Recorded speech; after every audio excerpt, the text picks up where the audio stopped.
Hello friends, welcome to Yaa's recipes. இன்றைக்கி நம்ம சேனலில் ரொம்பவே சூப்பரான ரவா உப்புமா தான் செய்ய போகிறோம். ரவா உப்புமான்னு சொன்னாலே நிறையா பேருக்கு சுத்தமாக பிடிக்காது. ஆனால் நான் சொல்கிற மாதிரி செஞ்சு பாருங்கள், கண்டிப்பாக டேஸ்ட் ரொம்ப நல்லாயிருக்கும். வாங்க எப்படி செய்யறதுன்னு பார்க்கலாம். பேனில் 2 ஸ்பூன் நெய் சேர்த்துக்கலாம். இதோடவே 1 கப் அளவுக்கு இன்றைக்கி நான் ரவை எடுத்திருக்கேன். இது 2 பேர் தாராளமாக சாப்பிட்லாம். கேஸை மீடியம் ஃப்ளேமில் வச்சுட்டு ரவையை ஒரு நிமிஷத்துக்கு நல்லா வறுத்து எடுத்துக்கோங்க. நம்ம ரவையை வறுத்து செய்கிறப்போ நமக்கு உப்புமா நல்லா உதிரி உதிரியாக கிடைக்கும். அதனால தான் இப்போ நல்லா ரவையிலேருந்து வாசனை லைட்டாக கலர் சேஞ்ச் ஆகி வந்துருச்சு பாருங்கள். இந்த ஸ்டேஜில் இதை தனியாக எடுத்து ஒரு பிளேட்டில் வச்சிடலாம். இப்போ இது இருக்கட்டும். இப்போ நம்ம உப்புமா செய்ய ஸ்டார்ட் பண்ணிடலாம். பேனில் 2 ஸ்பூன் எண்ணெய் சேர்த்துக்கோங்க. எண்ணெய் நல்லா சூடானதும் 1/2 ஸ்பூன் கடுகு சேர்த்துக்கலாம். கடுகு பொரிஞ்சதுக்கு அப்புறம் 1/2 ஸ்பூன் கடலைப்பருப்பு சேர்த்துக்கோங்க. இது லைட்டாக தாளிச்சு விட்டுக்கோங்க. கடலைப்பருப்பு லைட்டாக செவந்து வரணும். இப்போ காரத்துக்கு ஒரு 2 பச்சை மிளகாவை நல்லா பொடியாக கட் பண்ணிட்டு சேர்த்துக்கோங்க. கூடவே கொஞ்சமாக இஞ்சியை நல்லா பொடியாக கட் பண்ணிட்டு சேர்த்துக்கலாம். ஒரு கொத்து கருவேப்பிலை சேர்த்துக்கோங்க. நல்லா ஃப்ரெஷ்ஷான கருவேப்பிலையை சேர்த்து இதையும் லைட்டாக தாளிச்சு விட்டுக்கோங்க.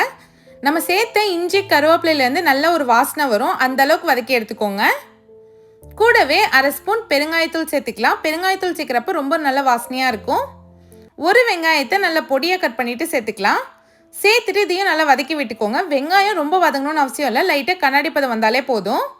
இதில் நம்ம கொஞ்சமாக கேரட்டும் பச்சை பட்டாணியும் சேர்க்குறோம். இது ஆப்ஷனல் தான், சேர்க்கணும்னு அவசியம் இல்லை. சேர்த்தா நமக்கு பார்க்கவும் நல்லாயிருக்கும், டேஸ்ட்டும் ரொம்ப நல்லாயிருக்கும். இப்போ இது 1 நிமிஷத்துக்கு வதக்கி எடுத்துக்கலாம்.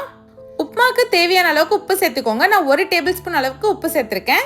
சேர்த்துட்டு நல்லா ஒரு வாட்டி மிக்ஸ் பண்ணி விட்டுக்கலாம். இப்போ தண்ணி சேர்க்க போகிறோம். தண்ணியோட அளவு கரெக்டாக சேர்க்கணும்.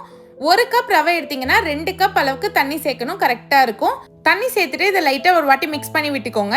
இது நல்லா கொதிக்க ஆரம்பிக்கட்டும். கொதிச்சு வந்ததுக்கப்புறம் நம்ம ரவையை சேர்த்துக்கலாம்.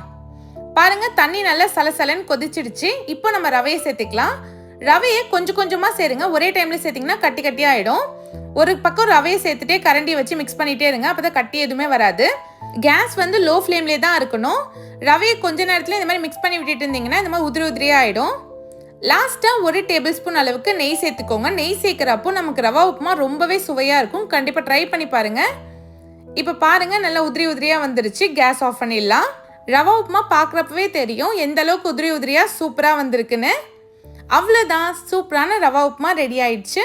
இதை நீங்களும் உங்கள் வீட்டில் ட்ரை பண்ணி பாருங்கள். இந்த வீடியோ உங்களுக்கு பிடிச்சிருந்தா மறக்காம யாஸ் ரெசிபீஸ் சேனலை சப்ஸ்கிரைப் பண்ணிவிடுங்க. தேங்க்ஸ் ஃபார் வாட்சிங்.